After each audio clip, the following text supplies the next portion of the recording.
Okay, guys, just out here for a minute. Just came back from hanging out with the boys, and there you go. What do we get for a finish? Because that seems to be the issue.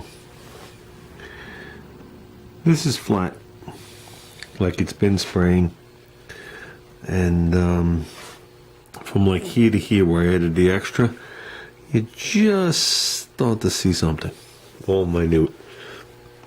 This, on the other hand, where I was playing with the paint, there was an area where,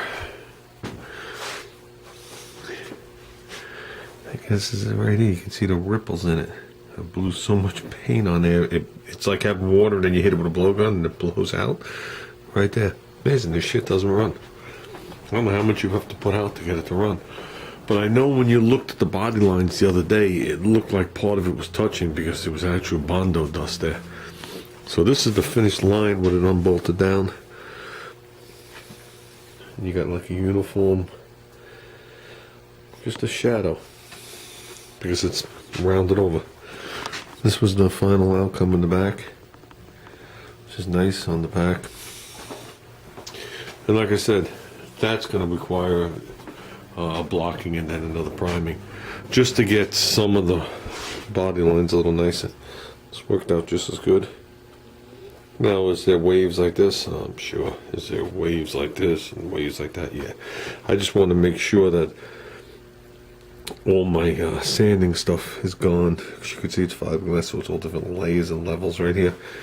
We just want to make it look the best we can. This is done. This is the final prime. This is going on the car. This, you can actually see they're two different colors. Yeah, maybe they're not. It appears to be two different colors. This appears to be darker than me. But as we're working on the car, which we're going to start on tomorrow, we're getting this organized. This will get a block, and then next time I mix up some high build, we'll throw some on there. Yeah, we'll give that a couple of coats. Get any major imperfections out of it. Me personally, it's going to be white, almost dead center to the hood pins, solid white. So either it's going to be white and the inside's going to be black, or the scoop's going to be satin black. We'll decide as we go along. It's no big deal. It's the scoop, it's not the car. So really it doesn't matter either way. That'll be painted all by itself. Like I said, that's a side project as we're doing the car. And I don't know, I was looking at the chemicals. The reducer Junior bought was 78 to 80 degrees, which is what I had before, so that should delay the time that it takes to set up, so it should flow out. And the actual urethane primer surface activator has no temperature on it, which on the last brand I bought, it came in different temperatures. So I'm wondering what my issue is, because it obviously happened as soon as I switched to paint from the same brand, but that doesn't mean it's the same anything. I'm wondering what the difference is, why I'm having this issue, because I'm going to be dealing with it some more. Now, is it major? Absolutely not. Absolutely not. This is like, it's probably what everybody gets is acceptable, but this thing was shooting like a factory fender. You know what I mean? When you buy a factory fender and it has the coating on it, the E-coating, epoxy coating, or whatever, the lacquer coating, that's what everything that's been coming out of this gun looks like. So for it to change, it just like threw me off. So with that said, I think I've gabbed long enough about this. I forgot my camera today. So that's it, guys. We're calling it for tonight. I just wanted to show you guys what it looked like as one color. Cool. I think it was up to Junior. Junior just clear coat the primer and call this car good. But we're not letting that happen. So Junior will be doing all the jams. So I know I've been asking a lot of questions, guys. I'm sorry.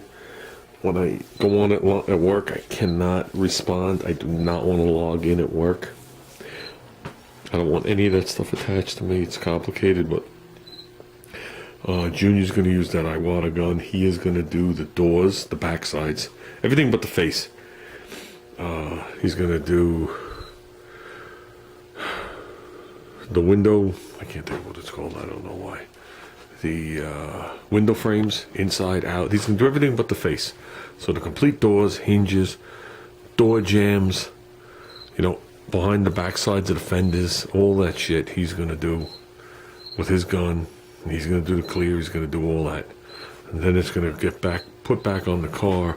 And just like I shot the wagon, the window frames will be masked off completely. So we'll only be shooting the main part of the door, and it'll be back masked, so you don't get that messed up edge in there.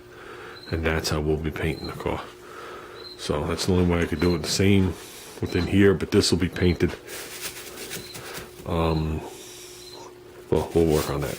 We'll decide how we're going to do that. I don't know if I'm going to paint it before or after. That's just dirt. It's a steel plate that they use to reinforce it, though. Okay, guys. There you go. One last look.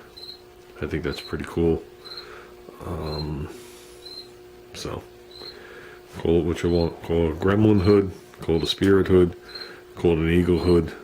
Call it an AMX hood. I call it a Concord hood.